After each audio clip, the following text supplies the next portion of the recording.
Guys, it's happened. It's happened again. Once again, I'm late to the anime boat, and so I'm looking at the Anime Trends website that I've been looking at for the last couple weeks, and at the top, #1 spot is this show called the Apothecary Diaries, and I see it on Netflix, and they're advertising on Crunchyroll. I was like, let's give it a try. I'm sure somebody at one point in time told me to watch this show, but why in the world did you not strap me to a chair and tape my eyes open and make me watch it earlier? Because to be perfectly honest with you, the main character, MaoMao, is fascinating. She's funny and she's intense, and honestly, she inspires me in a lot of ways. And today on Geek Devotions, I'm gonna tell you why MaoMao inspires me.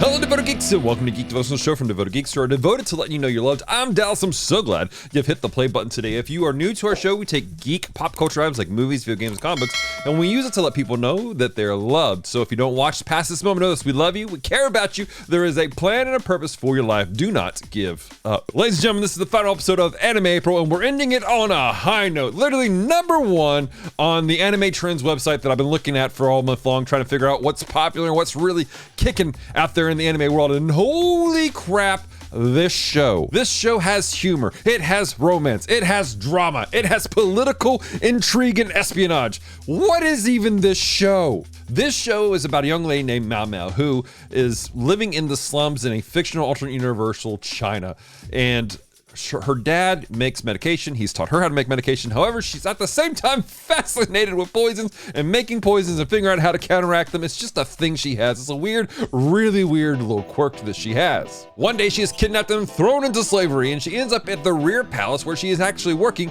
as the lowest of the low for basically all the concubines of the emperor. Because she was sold into slavery, her guys that sold her get the money that she makes working there. So she purposely acts stupid so she doesn't make a lot of money, so they don't get a lot of money themselves. But because she's a decent human being, she begins to use her personal skills to help people around, specifically the two main concubines of the emperor. Using her skills, she saves the life of the baby of one of the concubines. However, the other concubine didn't take her advice. Her child dies, but later she uses her same skills to help save that very woman. Because of everything that she's doing, she's worked her way up, and now she's actually the handmaiden, or a lady in waiting for one of the concubines, which is a pretty high prestigious situation for her to be in. Every episode's like a little mini mystery as there's something taking place, and MaoMao's having to think through the situation and solve the mystery of the day, or the awkward situation taking place. But this is where she really begins to inspire me, because as the story unfolds, you begin to see her life, her past, and here's the deal. She had a really crappy upbringing. Like, it was really, really sad. Growing up in the slums, she had a really hard time, to the point that she would actually paint freckles on her face to hide the fact that she was actually a pretty young lady, because she didn't want crazy alcoholics kidnapping her. She legitimately had a really rough life. But even though she has this rough life, this rough beginning, she's not allowing it to define her. The problem we run into today is a lot of people who grew up with a rough situation or bad life.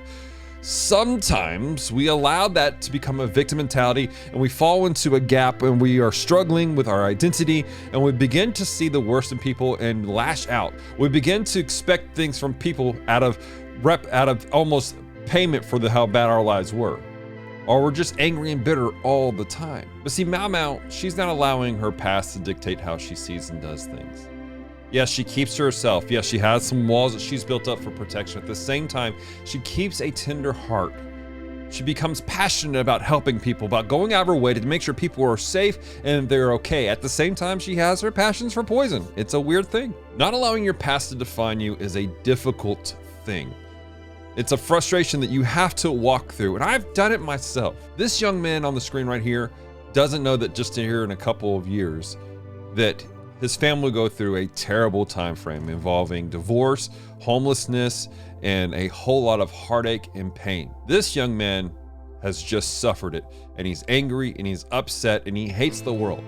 He's willing just to lash out at people just because the pain that's inside of him has just bubbled over and has become too much. That young man had to do a lot of healing. He had to walk through a lot of things to become this young man here, who just a couple years later has experienced a lot of growth and a lot of healing. He's been surrounded by men and women who have been able to come in and help him to know that he's gonna be okay, he's gonna make it through the situations, that he doesn't have to live by the past. He can smile once again knowing that he has friends and family who are there to back him up and to help him become who he's supposed to be. And that young man learned how to take his experiences and let them become a passion of his to make sure that other people don't have to go through those same things alone ever again. See, MaoMao inspires me because I see a lot of my own story within her.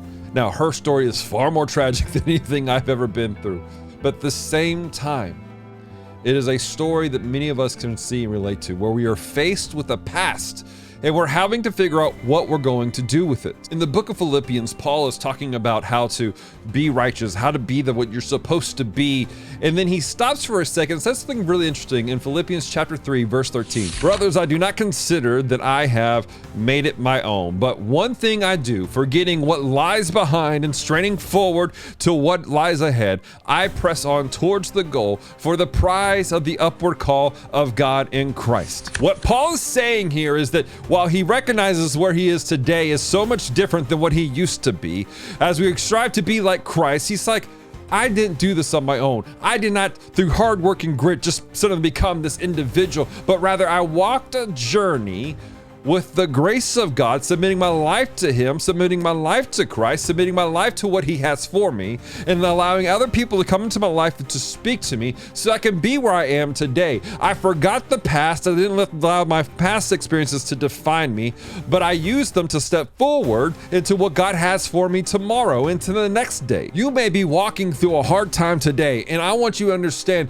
that I sympathize with you. It is hard and it is arduous, the things that you're facing today. Some of you are facing major heartache. Some of you are facing severe financial issues, and some of you have dealing with loss that is unimaginable.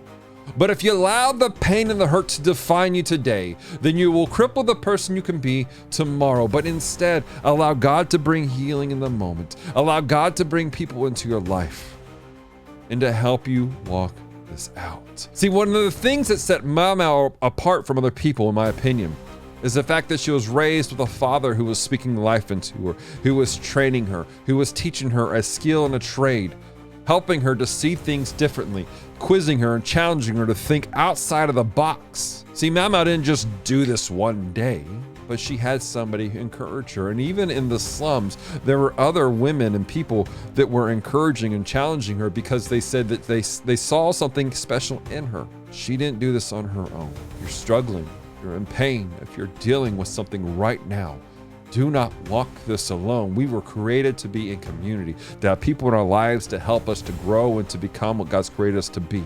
Find yourself a community that will care for you appropriately, biblically, hold you to the standard of the scriptures, but show you grace as you walk that out and become what God called you to be. It's not easy. It's hard. It took me a while to forgive. It took me a while to not be angry. It took me a while not to be skeptical of people automatically and have a level of hatred for certain people. But over time, God began to remove things so I could be today what I never thought I could be before. Question of the day for you guys: what anime character truly inspires you? Leave a comment down below and let me know, and tell us how they inspire you. I want to say a special thank you to all of our devoted Patreon geeks to help support us here at Geek Devotions financially. Thanks to them, we're able to have lights, cameras, we're able to get the different things we do to make these devotions, and also help us to be able to be at places such as GeekCon, which is coming up here in August. Les and I will have a booth there on the grounds, and we're excited to hang out with you guys, to chat with you, to pray with you and encourage you. We want to see your cosplays, and we want to just see your smiling faces. So come by our booth at GeekCon this August.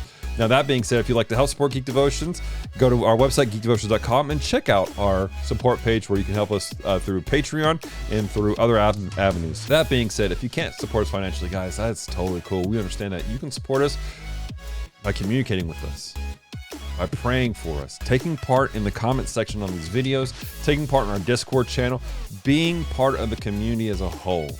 That's so important to Celeste and I. We do this for you guys, to have community with you who are watching these videos. I want to remind you guys that you can find all of our stuff at geekdevotions.com, where you can find all of our podcasts, our articles, and so much more. And don't forget to check out our Discord channel and our social media. We're on Facebook, Instagram, and on X and TikTok. Look for Geek Devotions. Until next time, ladies and gentlemen, stay devoted. Peace and love.